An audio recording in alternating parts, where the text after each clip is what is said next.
तो चलें जी, आज आपको बनाना सिखाते हैं कीमे वाले समोसे। बहुत ही ईजी और टेस्टी जो आप घर में बना सकते हैं रेस्टोरेंट स्टाइल में। सबसे पहले कीमा ले लें, अगर चिकन कीमा बीच में मिक्स करना है वो कर लें, नहीं तो बीफ कीमा। और उसके बाद थोड़ा सा पानी बीच में डालें, उबलने के लिए रख दें इसे।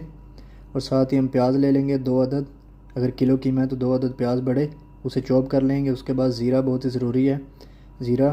उसके बाद लाल मिर्च, नमक, जो भी आप स्पाइसेस डालना चाहें। उसके बाद गरम मसाला, उसके बाद धनिया पाउडर।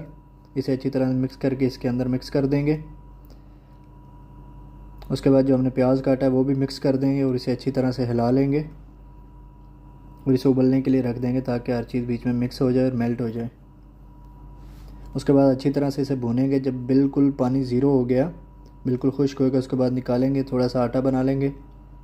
उसके बाद ऐसे पट्टी को ध्यान से रख के इसके ऊपर आटा लगा के अच्छी तरह से बंद कर लेंगे ताकि ऑयल अंदर न जाए, और ऊपर से भी बंद कर